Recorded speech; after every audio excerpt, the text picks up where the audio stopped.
Hackquest memberikan platform. Jadi Hackquest itu ibaratnya kasarnya adalah semacam EO edukasi yang memberikan silabusnya itu adalah kerjasama antara chain ini. Oh, chain ini ya. Oke. Dengan Hackquest. Oke. Berarti silabus-silabus ini mereka udah masukin di sini. Yes. Oke. Jadi semua silabus di Hackquest itu adalah silabus resmi langsung dari si develop chainnya ya, chain developer yang dikembangkan bersama dengan developer chainnya. Oh, dan ini free ya? Free, 100% free. Halo, kembali lagi di Bellpods dengan episode yang sangat lumayan sangat langka ya.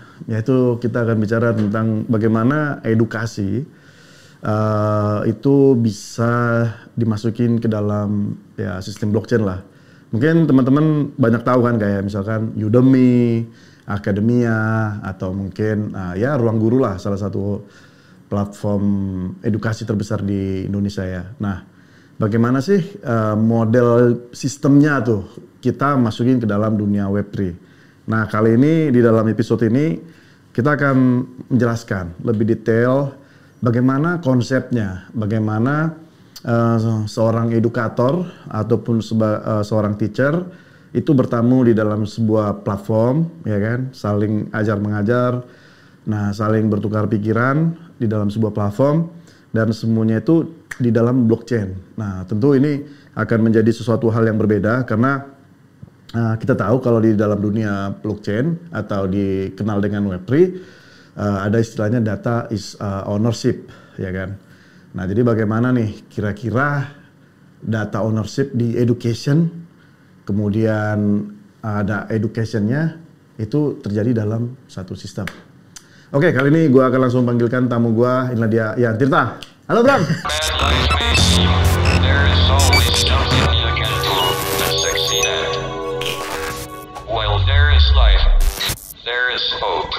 Halo.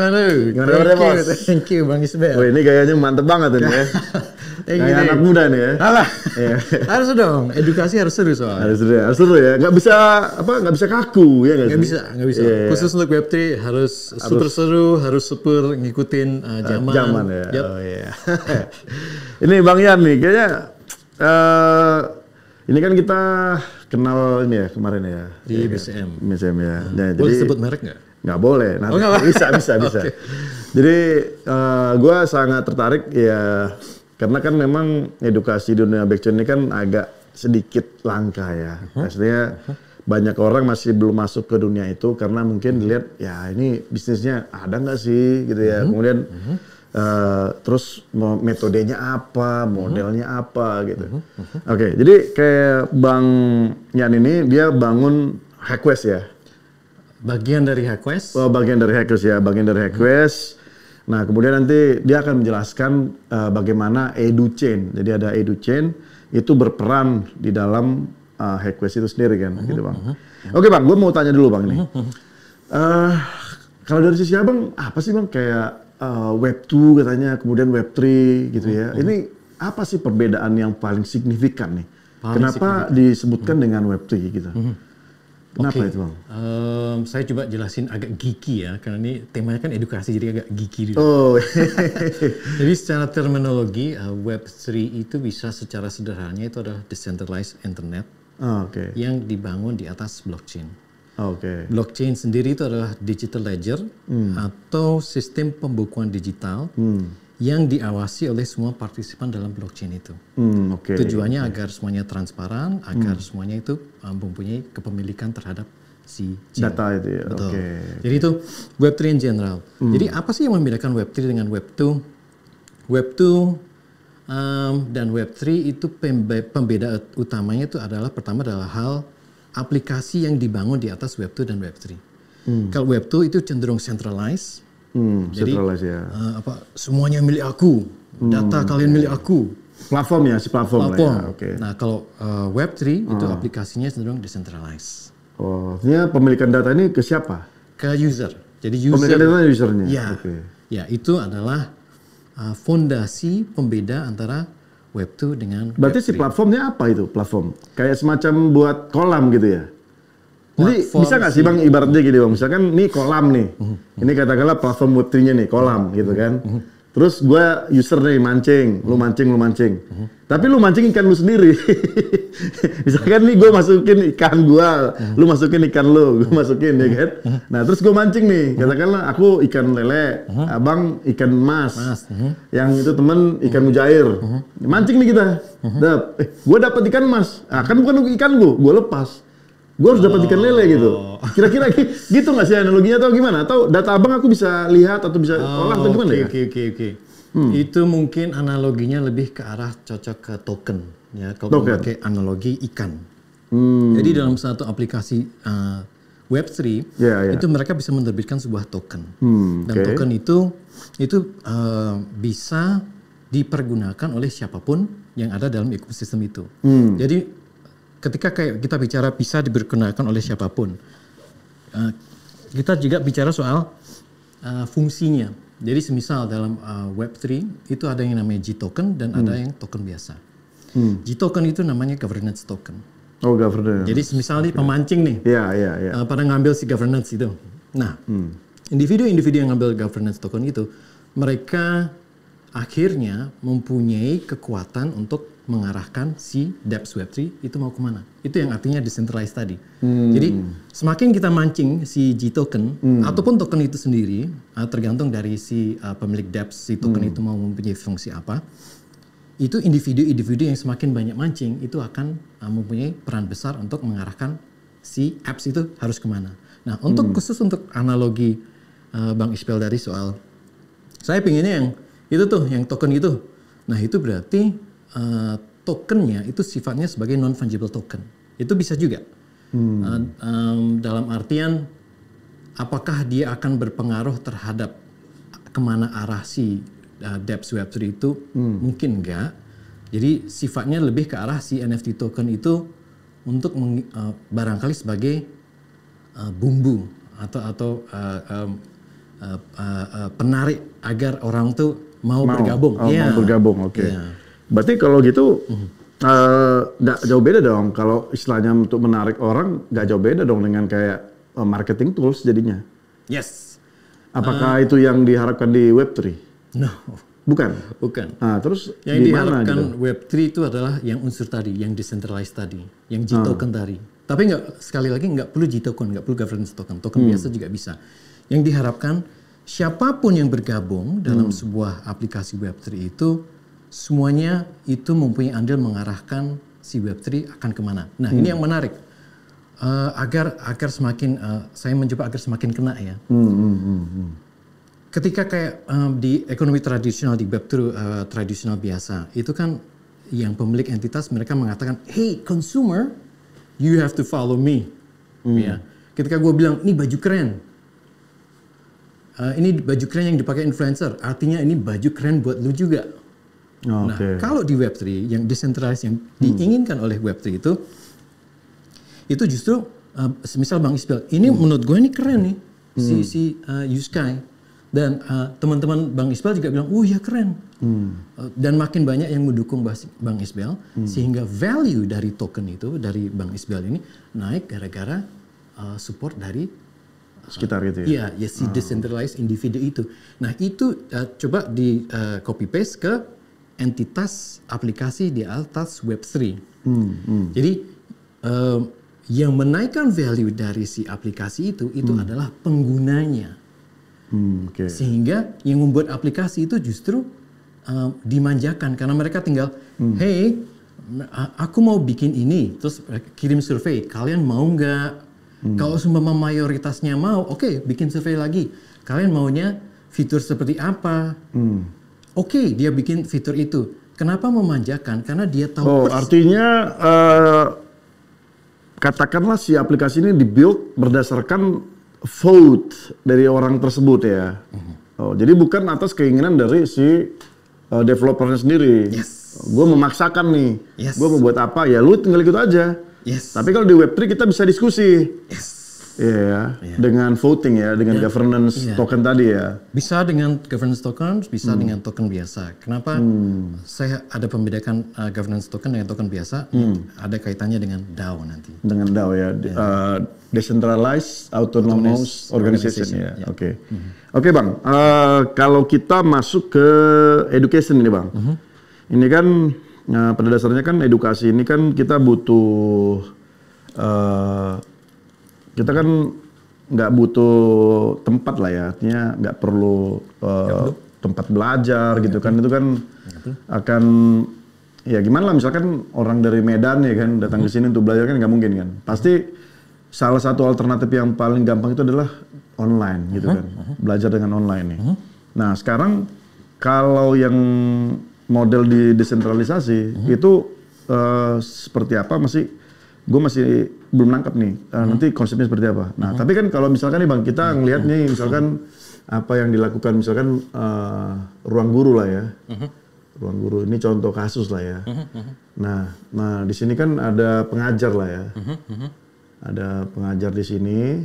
Nah dia memberikan materi, ya kan, dia upload dia materinya ke semua materinya. Katakanlah belajar Web3 dari awal gitu ya, contohnya materi kan gitu. Kemudian di sini kan ada studentnya lah ya, ada student.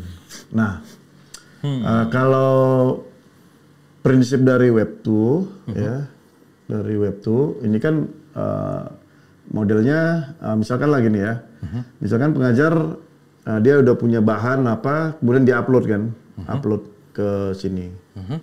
Ya kan, ke upload ini. Kemudian student dia mau baca nih. Nah, dia harus bayar dulu kan gitu ya. Ya kan, dia pay dulu kan. Dia bayar nih. Nah, begitu pay, nah baru dia dapat materinya kan gitu ya.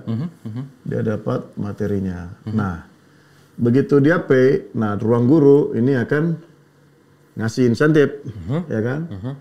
Ngasih insentif ke si pengajar. Nah, ini kan skema di Web2 yang sudah jalan nih Bang, ya kan? Nah, gue mau tahu nih, kalau di Web3, ya, katakanlah nih Web3-nya. Interesting. Ya kan? Nah, ini gimana kira-kira Bang? Interesting. Oke. Secara prinsip itu masih mirip, ya. Secara prinsip masih mirip. Yang membedakan itu adalah yang punya kepentingan. Semisal di contoh Web2, si ruang guru kan dia punya kepentingan agar banyak student yang belajar, karena kan dia ngambil si ini ya, si pay ini, agar si ruang guru ini bisa hidup. Nah kalau di Web3 unsur saya belum mau katakan decentralized, tapi saya kasih lihat dulu ya Bang ya. Kalau di Web3 itu rata-rata yang ingin adopsi itu adalah chain. Chain di sini bisa Sol, bisa BNB, bisa ETH, dan seterusnya. Kenapa mereka kok nggak deploy ke traditional entity seperti ini? Karena mereka tidak pengen ada semacam paywall di sini. Karena yang mereka kejar itu number one selalu adalah adopsi. Tadi Bang Isbel masih ingat nggak yang soal apa sih yang mendorong sebuah aplikasi Web3 itu naik value-nya? Yaitu adalah ketika banyak orang yang make. Nah ini banyak yang orang yang make itu sama dengan adopsi. Ya, itu yang dicari oleh si chain. Mereka saya nggak mau ada paywall. Karena itu mereka mencari entitas-entitas yang sevisi dengan mereka, yang decentralized. Yang decentralized itu cenderung gesit, lebih gesit daripada centralized entity. Ya. Nah, dalam kasus ini, dalam kasus saya ya, itu yang kita berpartneran dengan chain ini berpartneran dengan Hackwest.io. Sistemnya gimana sih di Hackwest.io ini? Semua di Hackwest.io ini ya itu 100% free. Tidak ada paywall sama sekali. Kenapa? Again, mereka ngejar adopsi. Exactly. Khusus yang menariknya dari HackWest, yang menariknya dari Chain ini, mereka sudah paham dan mereka bukan sudah paham ya, mereka sudah mengkategorikan siapa sih calon yang mereka mau. Mereka spesifik banget. Kalau di ini kan mereka membuka silabus, ayo siapa aja mau silahkan mau belajar. Yeah. Kalau di Web3 itu mereka secara spesifik yang ditargetkan itu adalah developer. Why? Developer. Again. Berarti kalau developer itu kalau di sini masuk ke pengajar? Enggak juga ya? Enggak juga. Enggak juga. Berarti sebagai orang yang meng-create application. Yes. Oke, berarti ini bisa dibilang creator ya? Yes. Creator application ya? Yes. Oke, developer itu ini ya, maksudnya creator application ya. Oke, terus? Yes. Nah, cara belajar di HackWest ini adalah otodidak. Otodidak. Otodidak itu cenderung lebih mirip dengan decentralization, where Anda bergerak atas Anda sendiri. Anda tidak diarahkan pengajar, hey kamu hari ini harus belajar A dan B dan Z. Kalau di HackWest, you learn on your own terms. Itu nyawa itu mirip dengan nyawa decentralization, bahwa kamu nggak dikendalikan, bahwa kamu belajar ya atas kemauan sendiri. Yes. Disitulah prinsip desentralisasi. Yes. Tapi ada catatan bang. Nah, nanti saya mention catatannya. Ini saya coba nggak usah saya jabarkan sedikit. Saya langsung aja ke catatan. Kenapa decentralized itu saat ini belum sukses di Indonesia? Karena Indonesia itu sudah terbiasa dengan sistem decentralized. Yes, mereka sudah terbiasa harus dikasih tahu, kamu harus sini, kamu harus gini, dan itu adalah kultural, bahwa kayak kalau ada orang lebih tua kita harus hormat dan seterusnya. Decentralization itu tidak ada meminimalkan hal-hal seperti itu. Bisa dibilang ini adalah paradigma shift, bahwa ketika Anda melibatkan di decentralized entity, jangan harap Anda akan menemui individu-individu, ya akan ada, tapi rata-rata individu-individunya tidak menggurui. Mereka mereka akan kolaboratif. Hayo, kayak tadi saya mention, baju Bang Isbel keren, ya kan? Oh iya, aku setuju. Jadi kolaboratif, unsur kolaboratif sangat kental di decentralized. Collaborative spirit is also the spirit of decentralization. Oke Bang, berarti kalau di sini sih yang gua tangkap ya, berarti kalau kayak di HackWest itu kalau kita compare ke sini, di sini kan student diajarin, ya kan gitu. Kalau di sini dia otodidak belajar sendiri, ya kan, otodidak belajar sendiri. Nah berarti ada provider dong, untuk masuk ke sini nih, ya kan? Provider, sorry? Misalkan nih gue mau belajar bagaimana membuat smart contract, escrow contohnya. Nah kan gue harus ada nih bahannya kan harus ada nih kan. Yes. Nah siapa yang provider bahan-bahan ini gitu loh. Nah ini hubungan timbal baliknya di situ. HackWest memberikan platform, jadi HackWest itu ibaratnya kasarnya adalah semacam EO edukasi yang memberikan silabusnya itu adalah kerjasama antara Chain ini. Oh, Chain ini ya.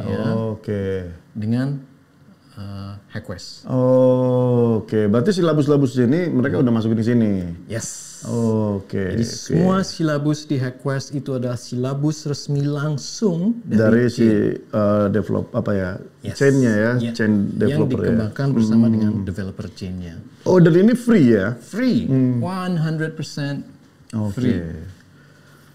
Oke, sebagai tadi kan kita ada bicara tentang reward ya atau something gitu. Itu gimana Bang ceritanya mengenai reward tadi? Ini sebenarnya masih belum meluncur. Belum. Tapi nggak apa. Iya. Ini kan konsepnya kan. Ya, konsepnya. Nah, konsepnya. Untuk kayak silabusnya itu sendiri itu ada 4 macam.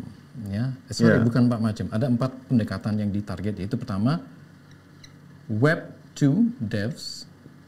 Oke. Jadi ini targetnya. Target kedua itu adalah Web 3 Devs awal. Early ya. Okay.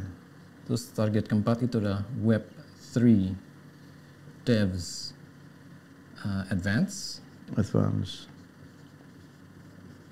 Dan target keempat itu adalah Founder.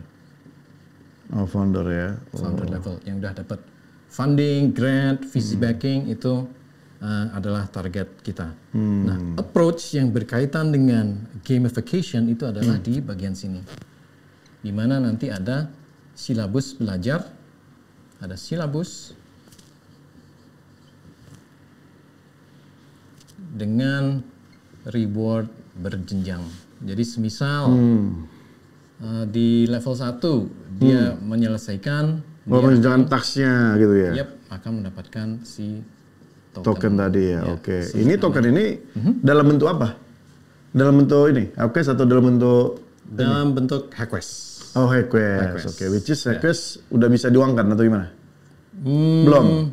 Dia lebih arahnya ke G-token, lebih ke arah G-token. Artinya ketika dia memiliki token ini, dia bisa memberikan kontribusi kepada ekosistem. Betul.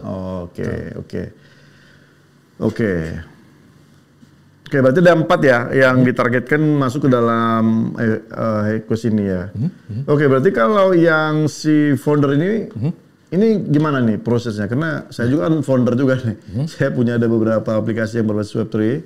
Perfect. Nah, itu gimana itu masuknya? Ini langsung kerjasama dengan mereka. Mereka mengeluarkan yang namanya inkubator. Inkubator, oke. Inkubatornya itu bisa langsung dari chain-nya, jadi inkubator direct from chain.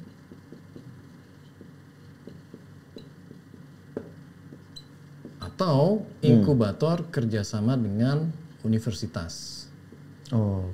Untuk yang kerjasama universitas, Haqus udah kerjasama dengan NTU, itu di Singapura, itu di top university di Singapura. Iyalah, Nanyang Teknologi University kan. Terus ada UTM sama UIM di Malaysia, itu juga top. UIM, Indonesia belum ya? Indonesia belum, karena sama Telkom aja nanti. Siap.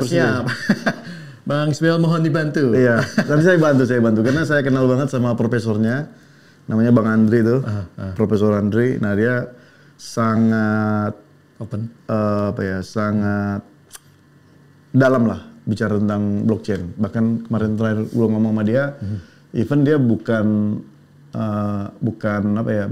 follow yang sudah existing. Dia bahkan sudah punya sistematik blockchain dia sendiri. Nice. Gitu. Jadi ya mungkin bisa lah nanti gue kenal ya. Yes. Oke Bang. Selanjutnya kalau kita ngelihat ya bagaimana edukasi dalam blockchain ini kan pada intinya akan menuju ke sini kan, ke adopsi ini kan. Which is memang kalau kita ngelihat Bang, beberapa project-project dari Web3 ini kan agak-agak unik ya. Kalau dulu nggak tahu Abang masih ada di zaman kita nggak? Jadi dulu kita kayak ada modelnya earn gitu. Ada misalkan work to earn gitu ya. Jadi kamu jalan, kamu dapat earning token. Atau watch to earn, kamu nonton, kamu dapat token gitu. Tapi memang sistem dari earning ini juga belum terlalu berhasil gitu loh, belum terlalu berhasil. Sehingga akhirnya muncul lagi kan metode-metode baru kan, kayak munculnya kayak yang tap itu kan, yang si hamster lah kan, yang tap gitu kan sampai mendapatkan token, yang berujung pada airdrop ya kan. Nah jadi kan kita bisa ngelihat bahwa perkembangan dunia Web3 ini memang agak sangat lambat, bisa dibilang sangat lambat, karena mungkin tidak bisa diadopsi oleh semua orang, kan gitu, termasuk para developernya sendiri, kan gitu ya. Kalau kita ngelihat dari Web2-nya sendiri lah, ya kan. Kenapa Web2 bisa berkembang sangat cepat? Dan itu yang menjadi dasar orang-orang kita sekarang hidup lah. Katakanlah kita yang ada sekarang misalkan kayak Traveloka, ya kan, untuk kita bisa tiket pesawat, ya kan, hotel dan sebagainya, atau misalkan Gojek, ya kan, untuk kita bisa pesan motor, mobil, angkat ngirim barang dan segalanya sesuatu, ya kan. Nah, ini kan Web2 yang pada akhirnya diadopsi kan, mungkin hampir 90% yang sudah tahu ini apa kan gitu. Nah, jadi gue ingat banget dulu waktu pertama kali misalkan menggunakan Gojek, ya kita kan masih takut-takut kan, oh ini bener gak? Nah, ini fungsi nggak gitu. Nah, pada ujungnya saya meyakini bahwa sebuah produk itu selalu kepada kayak menuju kepada usernya sendiri gitu Bang. Dia memberikan kenyamanan lebih kepada usernya sendiri, kan gitu. Coba kita tanya, kenapa orang milih Gojek tikung gitu, tikungan daripada Gojek panggilan? Ya kan? Kenapa mereka memilih itu? Karena kan kita, misalkan Gojek di depan kita nih, kan tinggal jalan nih. Daripada kita pesan tinggal nunggu kan. Apa yang membuat kebiasaan ini bisa berubah dan kita mau gitu loh. Ini kan sesuatu hal yang bisa kita pikirkan untuk adopsi tadi gitu loh. Nah, kalau di Web3 sendiri Bang, kira-kira menurut Abang sekarang ini apa sih yang menjadi concern gitu? Dan apa yang mau dilakukan supaya adopsi-adopsi ini bisa cepat gitu? Oke, pertanyaan bagus banget. Itu keren banget. Kita, nah ini kan Web2 ya, saya lingkarin Web2, terus sebelumnya tuh ada Web1. Ini mungkin tahun 1990. Web2 itu mungkin tahun 2000, ya 2000 lah. 2000-an lah ya. Terus kita ada Web3, itu ya 2010 lah. 10 ya. Okay. Si Gavin kan bikin Ethereum tuh. 2014. Bitcoin itu kan 2013 lah. Ya, bisa lah 2010 oke lah. Ya. Artinya sekarang 2025. Ini kan 2000 ya. Ya 2000-an ya. Dia membutuhkan 10 tahun. Untuk transisi. Untuk matang. Ini juga sama. 10 tahun. Untuk matang. Ya. Ini sekarang udah 2015 tahun. Untuk matang. Ini bukan soal early. Orang pasti akan bilang, wah kita masih early, kita masih... Nope, nggak masih early. Ini bicara soal tadi tuh, paradigm shift yang sangat fundamental. Di mana dari ini centralized, ini mau decentralized. Decentralized itu ngapain sih? Kita ambil hak kita ambil data kita dan no, kamu nggak boleh memiliki data aku lagi.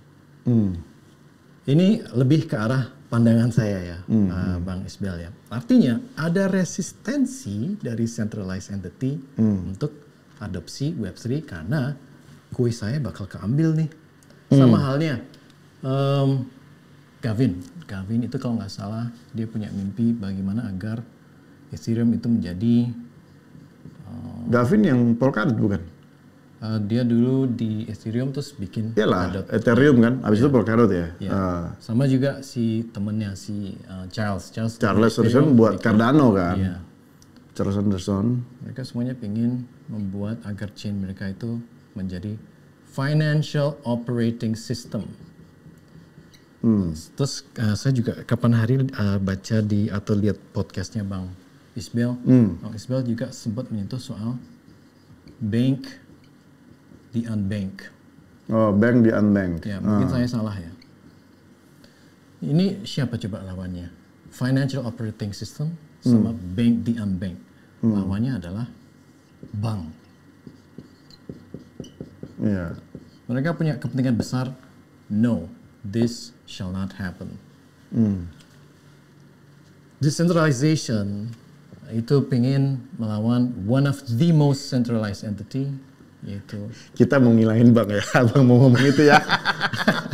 Tapi sopan karena gimana pun juga kita harus menemukan titik tengahnya. Nanti nyambung ke titik tengahnya. Ya karena kan memang kayak Bitcoin sendiri kan dia jelasin yang peer to peer kan. Yes.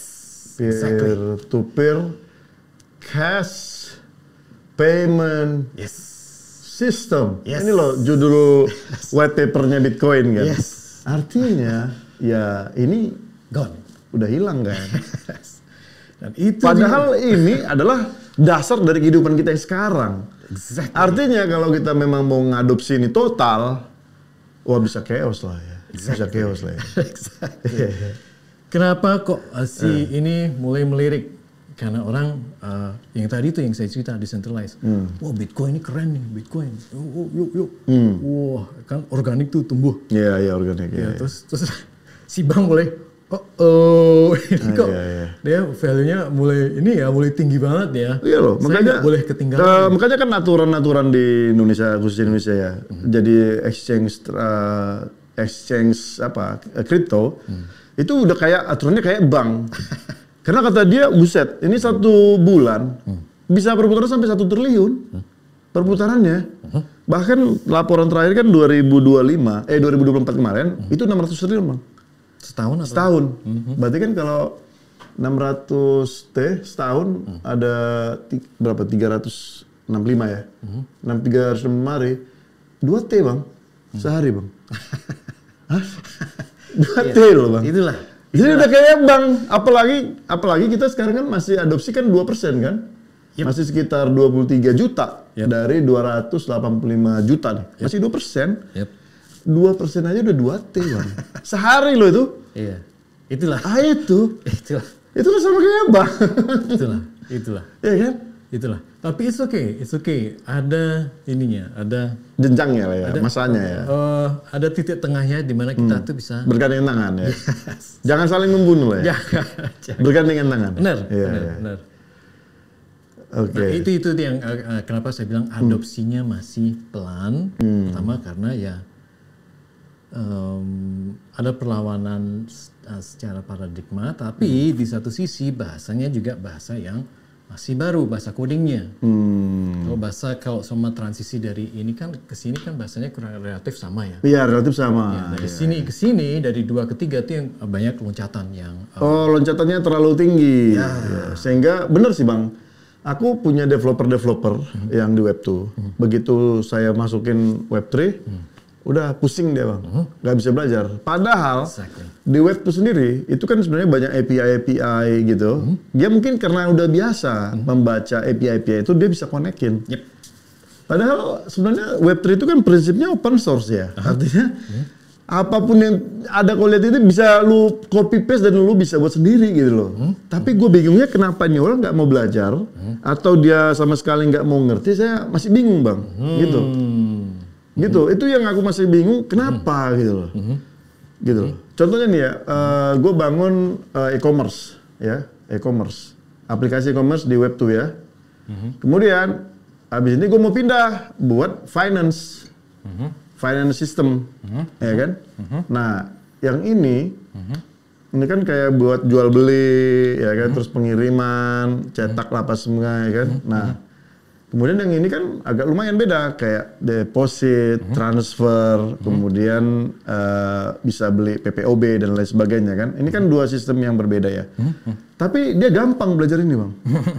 Sangat gampang bagi dia untuk membaca misalkan API, yang penting gue connect, gue gampang gitu. Tapi begitu gue suruh nih belajar Web3, ya kan, kayak soal ini bahasanya apa? Bahasa programnya? Solidity. Bukan, Solidity kan ini BNB sama ini kan, Solidity kan. Aduh.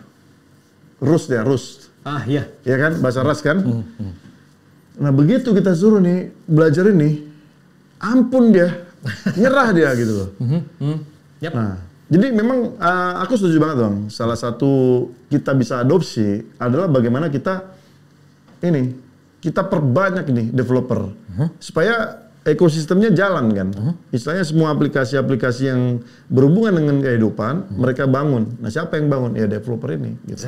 Exactly. Iya kan. Itu tujuan utamanya ya. Itu tujuan utamanya. Oke. Oke, terus gimana Bang? Ya, tadi kan menemui tantangan. Kenapa sih kok mereka nggak bisa belajar bahasa ini tadi, soal tadi ras, BNB dan seterusnya. Pertama karena bahasanya sendiri berbeda. Kedua, ini saya kan terlibat di dunia edukasi udah sekitar 2020. Oke, 2020 ya. Karena itu memang passionku. Kenapa kok aku passionate dengan edukasi? Karena aku udah, ini sorry pakai kata yang cukup kuat, muak. Kita Indonesia itu menjadi consumer nation. Aku udah muak. Oke, kita ketinggalan web 1, oke ketinggalan web 2, web 3, kita nggak boleh ketinggalan. Kita harus ada aplikasi dari Indonesia yang leading. Mendunia ya? Iya, itu passionku. Itu kenapa misiku ke arah sana. Jadi aku coba mempelajari ini. Kenapa sih kok kalian susah belajar? Ada 3 poin yang aku menemukan. Dan itu menemukan bukan karena aku sendiri, tapi karena teman-teman di Web3. Oke, apa saya mau shout out ke, kalau nggak salah tuh Mario ya. Mario dari Heath Indonesia. Oke. Dia mention sesuatu yang penting. Ini kan sebenarnya bahasa bahasa memang berbeda, tapi apa bedanya ketika dia dari nol menjadi web 2 itu kan dia mempelajari bahasa baru juga kan? Iya. Ini ada poin sangat menarik dari Mario, yaitu English literacy. Atau kemampuan berbahasa Inggris seseorang. Oke. Semua ini termasuk di Hackquest sekalipun, semuanya dalam pengantarnya bahasa Inggris. Exactly. Itu adalah salah satu halangan kenapa kok developer kita susah untuk belajar. Karena udah bahasanya baru, saya harus belajar bahasa Inggris pula. Lagi. Berarti abang harus punya cita-cita. Misalkan ini semua terjemahannya ke bahasa Jawa. Exactly, bisa. Ke Bata, ya kan? Boleh. Jadi terjemahannya ke bahasa daerah. Gampang, tinggal. Iya. Ya kan? Kalau itu berarti kalau udah beres ya udah. Tapi kan balik lagi ya, apakah ini bisa dibahasa Indonesia kan nggak ini? Bisa ya. Bisa. Itu pentingnya kita Web3 di Indonesia itu kerjasama. Itu kayak dengan teman-teman dari blogdev.id, teman-teman dari Pelita Academy, kita penting untuk saling kolaborasi, spirit, decentralized, saling menguatkan dan saling mengisi karena tiap-tiap dari kita tuh pasti punya kekuatan dan kelemahan. Kita harus kompak. Pemerintah mungkin belum kompak untuk mendukung Web3, tapi kita sebagai community harus tetap kompak. jalan. Yes. Tanpa mereka kita tetap jalan. Exactly. Paling nanti mereka yang menikmatin ininya, namanya. Gak apa-apa. Ya, kan? Yang penting kita, Bang Isbel dan teman-teman di sini tuh bisa maju. Ya. Oke Bang, yang kedua apa Bang? Faktor kedua itu adalah yang tadi saya mention, pola learning Indonesia. Pola learning decentralized, tadi saya mention itu cenderung otodidak. Kalau pola learning di Indonesia cenderung diajarin, dipaksa untuk belajar. Exactly. Kenapa ini saya strong position saya di sini? Dari tahun 2020 saya coba edukasi dengan sistem saya. Aku nggak punya background technical, sehingga aku nggak bisa mengajari secara teknis, tapi aku bisa memberi semangat. Dan dari itu aku melihat, wah ini kok ini ya, saya tidak bisa melahirkan banyak developer. Baru-baru ini saya ngobrol dengan teman kita dan nanti Bang Isbel juga akan wawancara Ian dari DevWeb3 Jogja. Oh iya. Dia adalah contoh shining light bahwa untuk edukasi di Indonesia ya memang harus seperti Pak Ian.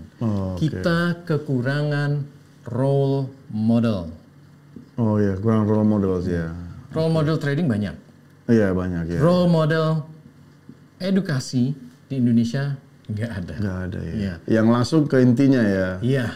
Pak Ian, ini kenapa saya harus shout out ke Pak Ian juga, itu mengeluarkan uang dari kantongnya sendiri untuk sewa ruangan, untuk membelikan NFT agar anak didiknya itu belajar bareng. Tiap bulan dia keluarin uang sendiri. Oke. Itu gilanya Pak Yan. Dan dia sekarang dalam grupnya yang Dev Web3 Jogja dan Crypto Indo Jogja itu secara total itu mempunyai sekitar 5.000 member. Tapi khusus untuk yang belajar, karena saya juga mencoba kerjasama dengan Pak Yan, yang khusus untuk belajar itu dalam waktu sekitar seminggu itu sudah ada 800 devs dalam grup itu. 800. Dan ini dari Pak Yan semua. Itu pentingnya role model untuk mendorong agar semakin percepatan banyak. Ini ya. Exactly. Role model. Oke, role modelnya ya. Oke. Dan ini langka sih ya. Langka. Karena memang kayak kebanyakan juga para developer ini kan silent operation juga. Ya kan, silent operation. Nggak seperti kayak di Web2 ya justru mereka membuka diri untuk dibayar. Kalau Web3 malah kalau bisa jangan tahu gue Web3. Jangan tahu. Oke, ini saya setuju nih. Oke, yang ketiga? Yang ketiga itu adalah one source of learning. Oh, one source of learning. Ya, one source of learning. Sorry ya, ini agak kemana-mana tulisannya. Nggak apa-apa. Oke. Nah, ini artinya apa nih kira-kira? Semua silabus berada di satu tempat. Satu platform yang sama. Exactly. Seringkali mereka bingung, aku mau belajar ini harus ke sana ke sini. Tapi dengan adanya HackQuest, semua bisa belajar di satu tempat. Oke. Berarti ini silabusnya udah komplit ya? Menuju. Menuju. Oke. Udah ada sekitar 12 dan kita akan terus nambah. Nah, oke. Berarti di sini itu ada nggak sih kayak misalkan persyaratan orang itu udah bisa kemampuannya apa gitu? Karena kan nggak semua orang bisa coding kan, ya kan? Nggak semua orang ngerti algoritma, nggak semua orang punya matematik yang bagus. Karena kan informatika itu kan bicara tentang matematika. Dia kalau nggak bisa berpikir secara empiris, ya dia nggak bisa buat sesuatu juga kan gitu. Betul. Berarti itu ada persyaratan juga ya? Nggak ada persyaratan, tapi itu betul banget. Terkadang kala itu juga salah satu faktor kenapa otodidak kurang jalan di Indonesia. Oke. Dan itu nyambung ke poin keempat. Oh, ada yang keempat ya? Yaitu pipeline. Iya. Apa itu pipeline? Pipeline itu adalah sebuah jalur yang membimbing dari dev dari nol itu menuju bisa dari nol, from nol, ini nol, menuju bisa membuat dapps. Dan khusus di Indonesia ini kita harus kerjasama beberapa pihak. Semisal, ini kan silabus udah gratis nih di HackQuest. Iya. Tapi kita tahu nih kalau Indonesia butuh role model. Siapa penyedia role modelnya? Pak Yan, blogdev.id, Pelita Academy. Oke, silabus udah ada, role model udah ada, pipeline di mana? Pipeline itu artinya apa entitas di Indonesia yang terus-menerus memproduksi devs? Entitas itu namanya universitas. Non-stop devs. Kalau kita hanya mengandalkan yang pool yang ada, itu mungkin mereka udah nyaman dengan Web2. Saya udah dibayar gede kok, ngapain saya belajar Web3? Tapi kalau kita langsung nyasar, membuat sebuah pipeline yang nyambung dengan universitas, itu akan selalu memproduksi non-stop developer ya? Yes. Kuncinya adalah di situ. Cuman kan masalahnya universitas sekarang itu masih menggunakan teori-teori yang reguler. Exactly. Ya kan? Mereka nggak terlalu spesifik membahas sesuatu yang seperti ini. Exactly. Gitu ya kan? Dan mereka nggak perlu.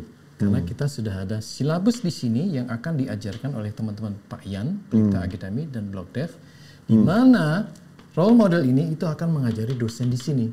Gini loh Pak, caranya integrasi. Nah, tapi kan ya balik lagi Bang. Misalkan si role model ini kan butuh duit ya kan. Artinya mereka ngajar atau memberikan bimbingan, mereka ya butuh pendapatan. Nah, itu kira-kira gimana cara solve-nya? Kan gitu. Apalagi yang di sini kan si developer ini dalam tanda kutip mereka otodidak, kemudian gratis pula kan. Nah, di mana ekonomi modelnya di mana? Ada nggak? Itu menarik banget. Ekonomi model. Saya tulis di sini ya, Bang Ismail ya, biar aku nggak lupa ya. Ekonomi model. Ekonomi model edukasi. Dalam skema ini itu bisa 3, ya. Pertama, kerjasama dengan universitas, otomatis kita butuh bantuan dari pemerintah. Oke, berarti dari pemerintah universitasnya yang keluarin duit lah ya. Pertama. Oke. Kedua, si chain ini itu mereka sendiri selain menyediakan dana untuk hackathon, mereka juga mempunyai grant.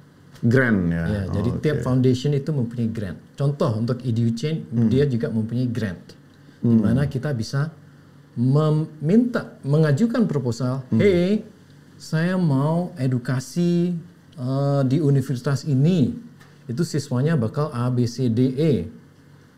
Ini proposalnya. Nah itu nanti bisa diajukan dan bisa mendapatkan pendanaan. Dan itu sudah ada contohnya yang melakukan itu. Teman-teman Blog Dev. Ya. Itu kedua. Ya. Nah, sistem yang ketiga itu adalah sistem Pak Yan. Yang bicara ekonomi model. Mau nggak mau itu terlampau idealistis. Tapi kadangkala agar sesuatu itu bisa maju, kita perlu pengorbanan, sacrifice. Kita Indonesia in general itu pengennya, mana bagian saya? Baru saya mau gerak. Nah, terkadang-kala kita, bukan terkadang-kala ya. Dalam semua kasus kita selalu membutuhkan yang namanya sacrifice dari individu-individu. Itu bukan viable economic model sama sekali enggak, tapi itu adalah realita yang terjadi di sebuah revolusi apapun, revolusi teknologi atau revolusi politik, itu selalu akan ada sacrifice. Oke. Berarti dengan sacrifice ya. Berarti kalau dalam hal ini economic model yang dibangun masih belum ada ya. Economic modelnya lah. Maksud gua gini, misalkan lah ini misalkan ya. Apa mau dihapus aja Bang? Karena di dalam Web3 itu kita harus belajar tentang namanya tokenomics kan. Yes. Nah, jadi kalau misalkan dalam tokenomics itu ibaratnya bagaimana tokennya itu berputar, ya kan gitu ya. Ada istilahnya kan flywheels kan gitu. Nah, jadi katakanlah ini si silabus ya. Silabus. Nah, ini masuk ke platform Aquest misalkan ya. Aquest. Nah, kemudian di sini ada user. Ya kan, ada usernya di sini. Nah, kemudian usernya ada si developer lah ini. Developer. Nah, kemudian di sini ada si role model. Role modelnya kan. Model gitu ya. Nah, kemudian ini kan si chain. Kan gitu kan. Nah, ini kan sebenarnya udah muter nih kan. Katakanlah dari siapa dulu mulai kan gitu. Ya mungkin dari chainnya dulu mulai. Nah, dapat duitnya dari si chain ini gitu. Nah, jadi misalkan si developer katakanlah sukses lah ya. Dia sukses dapat grant. Ya kan. Nah, ini kan secara merta-merta ya bisa juga membawa si role ini. Ya mungkin dia kasih ya mungkin dalam tanda kutip sebagai apresiasi. Founders ya kan atau berapa mungkin 5% kan gitu. Ini kan bisa aja role modelnya seperti ini. Dalam artian ya si role model ini dia non-funding. Non-funding kan. Gitu sih. Karena paling susah itu sekarang adalah bagaimana mengajak orang-orang untuk belajar membangun smart contract. Kan itu yang tantangan dari sisi developer. Mengajak mereka itu untuk belajar ini belum tentu gitu. Nah, tapi juga ya menjadi tantangan juga bahwa di dunia kripto itu karena open source, setiap orang punya ide dan semua orang bisa buat apapun gitu loh. Jadi di sana juga akan terjadi persaingan. Siapa yang akan mendapatkan grant ini kan gitu. Betul. Ya kan. Nah, jadi ya memang banyak tantangan lah ya di sini. Tapi ya kalau aku lihat sih bahwa memang kita harus menciptakan banyak developer. Katakanlah kita menciptakan 1000 developer gitu ya. 1000 developer. Nah, mungkin ada ya 1 atau 3 yang internasional gitu kan, yang global market kan. Kan gitu ya kan. Nah, mungkin bisa lah kita buat kayak semacam gerakan kayak dulu kan kayak startup itu ada 1000 startup ya kan. Jadi 1001 startup battery. Iya, itu kan kayak semacam pergerakan-pergerakan yang akhirnya membuat orang untuk menciptakan startup baru kan. Walaupun in the end ya memang kita tahu pemenang globalnya udah ada gitu loh. Tapi setidaknya kita memberikan pelajaran bahwa ya kita bisa membangun ini gitu. Ya kan. Oke, terus dari abang gimana? Ya. Ini salah satu yang bisnis model yang bisa saja dilakukan oleh satu entitas. Tapi pengen menggarisbawahi kalau di HackQuest itu semuanya free. Ya, kita hidup dari tanda kutip sumbangan dari chain-chain ini. Nah, yang pengen aku garisbawahi sesuatu yang mirip dengan ini itu adalah EduChain itu sendiri. EduChain ya. Ya, EduChain. Jadi ini adalah katakanlah ini chain-nya EduChain. Chain-nya EduChain. Dan di dalam chain-nya EduChain ini ada beberapa kuadran, ada 2 kuadran. Di kuadran ini itu isinya adalah DeFi, bisa lending, bisa borrowing dan seterusnya. DeFi lah ya, decentralized finance. Oke. Terus di sini ada grants, terus ada hackathons, dan seterusnya. Dan di EduChain ini, di chain-nya ini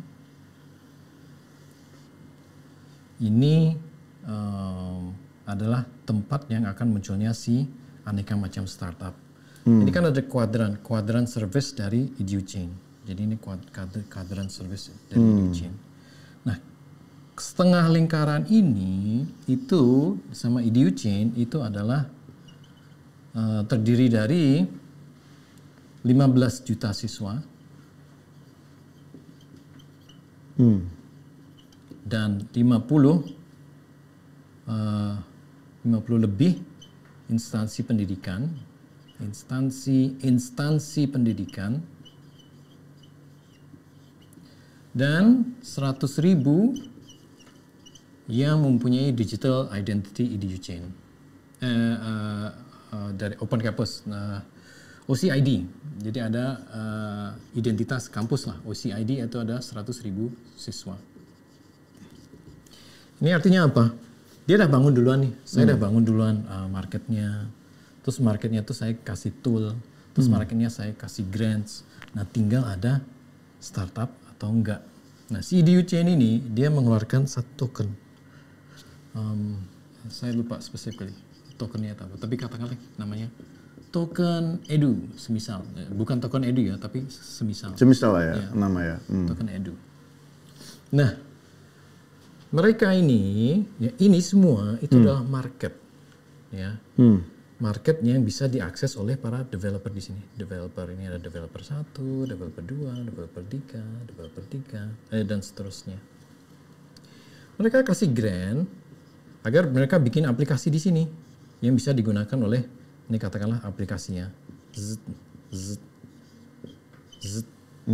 Dan aplikasi-aplikasi ini itu mereka semua memakai EDU token. Exactly. Jadi semisal aplikasi ini itu aplikasi soal escrow, payment edukasi, sistem payment edukasi yang decentralized. Dan itu dipakai oleh semisal 50% dari instansi pendidikan di sini. Otomatis si nilai token karena ada adopsinya, ada penggunaannya itu akan naik nilai tokennya. Ini yang saya bilang salah satu perputaran token atau perputaran value yang juga bisa diterapkan.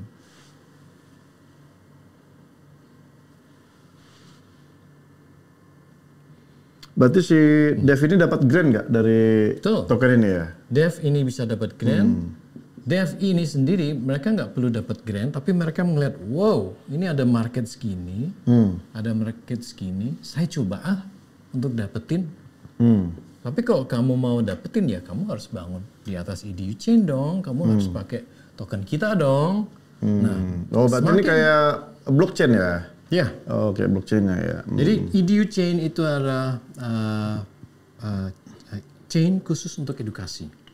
Chain untuk edukasi ya. Dan semakin banyak orang mempergunakan tokennya, otomatis nilainya itu makin naik. Dan di EDU chain ini, di bagian DeFi lending bareng ini, dia juga ada yang namanya sistem staking. Jadi sistem staking itu diperuntukkan untuk liquidity provider yang nggak mau capek bikin aplikasi, ya. Semisal dia punya banyak duit, dan dia memberikan liquidity provider ke EDU chain ini. Dengan memberikan liquidity provider EDU chain, seperti chain-chain lainnya, itu semua chain ada yang namanya nodes. Nah, yang memberikan liquidity provider itu menjadi nodes dan dia mendapatkan persenan dari tiap terjadinya sebuah pencatatan di atas chain. Ya. Itu kan kerja blockchain lah ya. Kayak gas fee kan, gitu ya. Yes. Ya. Itu bisa salah satu alternatif lain di luar transaksional seperti ini. Iya. Oke, jadi Bang targetnya tahun ini gimana? Mau berapa banyak developer yang mau dibentuk? Tapi dari 3 chain ini dulu ya, Sol, BNB, ETH ya. Oke. Kalau khusus untuk Indonesia, ini masih di EDU chain. Ya. Bulan depan itu nanti akan ada chain lain yang saya nggak bisa sebut, tapi pasti akan ada. Tapi untuk EDU chain sendiri, kita targetnya sekitar, karena output kita kan, kita pengennya mereka selalu ikut hackathon. Ya. Bikin developers, terus developers itu ikut hackathon. Nah, developers yang kita harapkan untuk Indonesia ya sekitar 30 lah.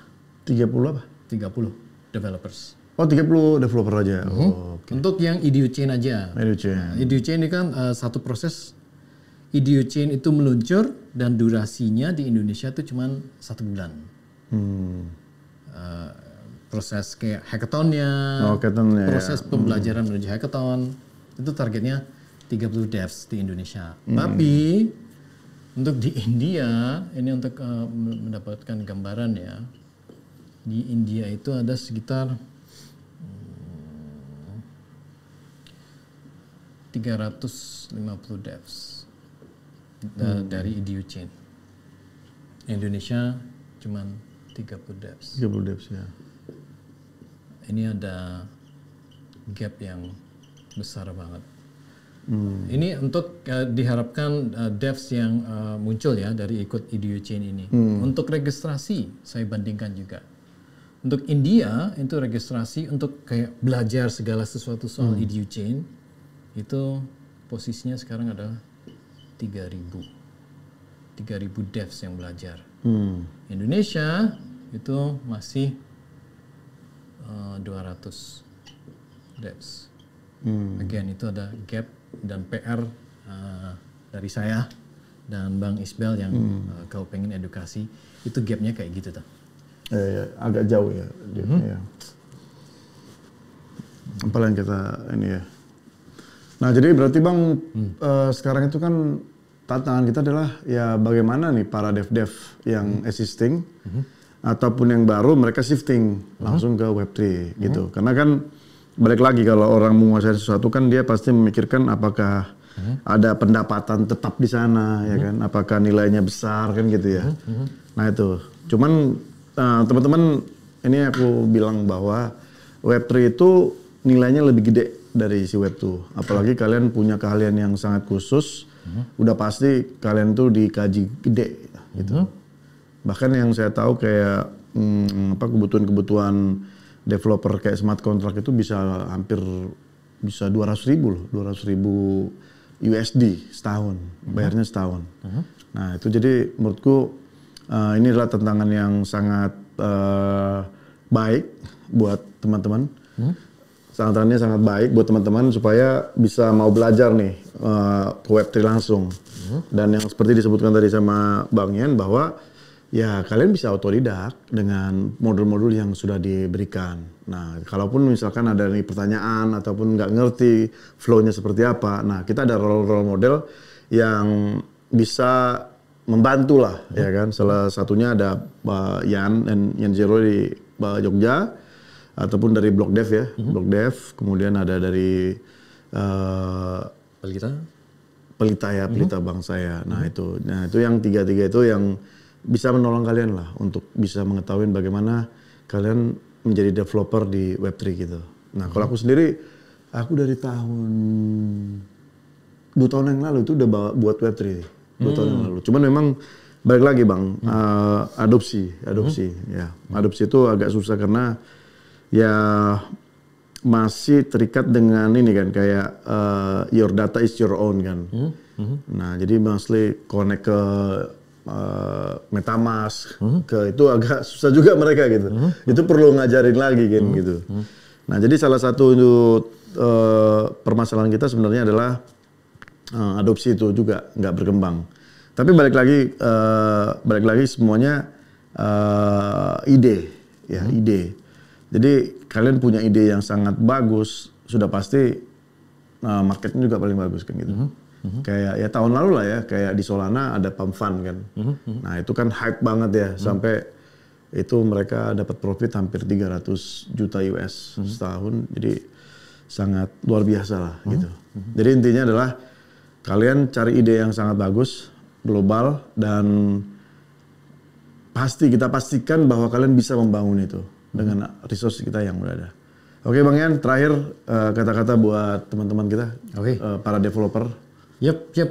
Buat teman-teman devs jangan khawatir ya, kalian di sini pasti didukung 100% sama Hackwest. Seperti tadi sempat kita kasih lihat, semua silabusnya itu adalah gratis dan semua silabusnya itu adalah resmi langsung dari chain-nya. Artinya apa? Artinya ketika kalian lulus, kalian itu akan mendapatkan sertifikasi langsung dari chain. Artinya kalian adalah developers yang qualified. Ketika kalian tempelkan itu di LinkedIn, itu yang membangun di atas chain tersebut itu pasti akan melihat, wow, ini adalah seorang developer yang memang skillnya itu sudah teruji. Itu pentingnya kenapa kok kalian perlu finishing learning track di hackwest.io. Lebih trusted ya. Yes, karena langsung kerjasama dengan chain. Jangan lupa di hackwest.io sendiri itu ada locker yang kalian bisa cari-cari dan kalian bisa submit. Dan karena itu locker juga adalah satu bagian dari ekosistem Hackwest, kalian yang submit di situ itu juga akan dipandang, oke, ini individu pasti skillnya oke. Itu penting banget. Tadi Bang Ismail mention ada yang gajinya sampai 200k per tahun, itu benar ada, dan itu semua bisa dicapai if you have the underlying skills yang mumpuni. Kalau semua kalian hanya skillsnya yang apa adanya, of course kalian tetap akan dipakai, tapi itu kemungkinan kompensasinya tidak akan sebanyak yang tadi Bang Ismail mention. So penting sekali to finish the co-learning track agar kalian dapat si sertifikat itu. Kurang lebih gitu. Kurang lebih ya. Yep. Oke, kawan-kawan semuanya, demikianlah perbincangan kita. Semoga kalian gabung dengan kita ya sebagai developer Web3, mari kita Web3-kan Indonesia, kita buat project-project yang bagus supaya kita dikenal di dunia, dan kita pastikan bahwa Web3 itu adalah masa depan internet, ya. Jadi bukan malah menjadi pekerjaan yang sia-sia, ya gitu kan. Kita pastikan bahwa itu akan menjadi web masa depan, makanya kita bilang Web3. Itu akan menjadi internet masa depan di kemudian hari dunia ini. Oke teman-teman, demikianlah perbincangan kita kali ini. Kita akan bahas lagi beberapa tema-tema yang sangat-sangat unik di lain waktu. Oke, stay tune di Bellpods dan